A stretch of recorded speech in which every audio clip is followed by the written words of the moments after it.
Kesimpulannya, fokus. Di awal-awal masa Nabi SAW menunaikan salat, baik, beliau tidak nampak kemudian mengambil posisi duduk. Bangkit dari sujud. Dia tidak mengambil posisi duduk. Jadi beliau sujud, kemudian bangkit, langsung bangkit, tidak duduk, sujud terlebih dahulu. Tidak duduk terlebih dahulu. Paham? Contoh. Mas Boy. Masya Allah, silakan. Tadi beliau sedang mencatat ya, jadi saya minta dulu, mudah-mudahan nanti nyambung. Jadi beliau praktek, beliau mencatat. Catatannya dibukukan, jadilah catatan. Nah, mas Boy. Mas bukan yang lain. Dah ya, lihat sini, sujud. Sekarang pertama di awal-awal masa-masa kenabian sallallahu alaihi wasallam diperintahkan untuk salat. Terdapat riwayat-riwayat bahwa Nabi sallallahu alaihi wasallam itu jarang ditemukan beliau duduk. Jadi begitu bangkit, silakan. Tidak duduk tapi langsung naik. Paham? Seperti ini. Jelas? Sesekali, ingat sesekali ditemukan Nabi sallallahu alaihi wasallam khususnya seringkali terlihat pada tahun ke-9 Hijrah. 9 Hijrah. Berapa usia Nabi? Mas Boy? Sedang sholat, tidak usah menjawab. Baik, Nabi diangkat jadi Rasul usia berapa? 40 tahun. Hijrah ke Madinah usia berapa? Nabi kan di Mekah 13 tahun, kan? Plus 13. Baik ya. Usia berapa tahun? 53 tahun. Tambah 9? 62 tahun. Nabi wafat usia berapa tahun? Kurang lebih 63 tahun ke 10 Hijrah. Berarti setahun sebelum wafat. Pertanyaan saya, usia Nabi sudah sepuh atau belum?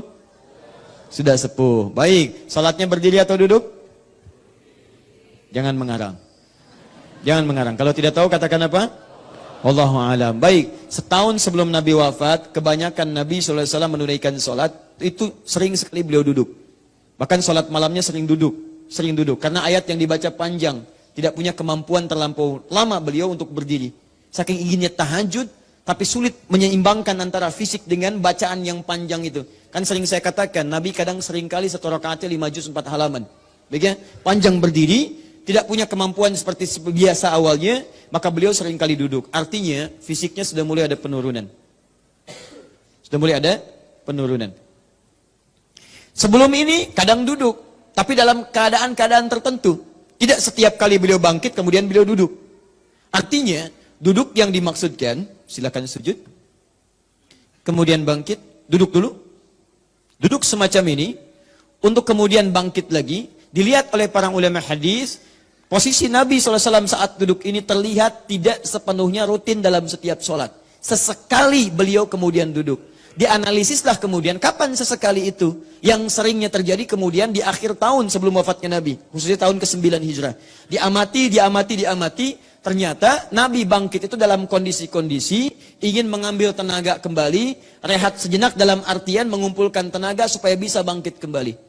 Dalam bahasa Arab, duduk untuk sejenak misalnya, sejenak rehat untuk mengambil kekuatan, untuk bangkit kembali, atau melakukan aktivitas lagi, itu disebut istirahat. Rahah itu istirahat, ista itu minta supaya sejenak bisa mengambil kekuatan kembali. Ada rehat, ada istirahat. Rehat itu mendapatkan santai tenang, istirahat pakai ista, menuntut keadaan supaya bisa mendapatkan ketenangan dulu, punya kekuatan lagi. Anda kerjakan, kerja, tiba-tiba sampai pada tahap-tahap yang agak lemah, kan istirahat dulu. Supaya recovery lagi, dan ada kekuatan lagi. Maka dibuatlah dalam bahasa Indonesia, diserap dari bahasa Arab, istirahat. Maka duduk semacam ini diperkenalkan oleh para ulama dengan bahasa jilsatur raha atau jilsah istirahat. Duduk istirahat.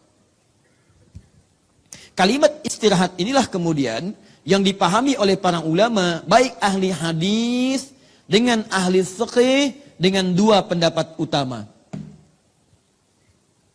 Satu, ada yang berpendapat bahwa kesunahan ini berlaku sesuai dengan kondisi.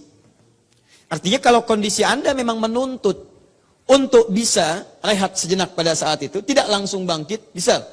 Kalau bangkit dari sujud, Anda terlampau misalnya, gerakan cepat terlalu capek. Atau kondisinya misalnya menyulitkan. Dari mulai sujud, tiba-tiba langsung bangkit, menyulitkan bagi Anda. Maka berlaku kesunahan ini, sunnah hukumnya dan berpahala ketika Anda duduk. Paham? kondisi sebaliknya, jika memang memungkinkan Anda dari sujud langsung bangkit, tidak harus duduk, maka yang dimaksud sunnahnya adalah bangkit, tidak harus duduk di sini. Ini kata pendapat yang pertama, paham? Nah, saya ingat saya sedang merangkum 2 kitab ini, nanti rujukannya Anda kembalikan ke sini. Ingat, kalau saya sedang bahas sesuatu secara menyeluruh, Anda simpan dulu kebiasaan Anda, supaya nanti kita bahas ini, setelah itu kita keluarkan kebiasaan Anda sesuai dengan argumentasi dalilnya. Paham? Baik.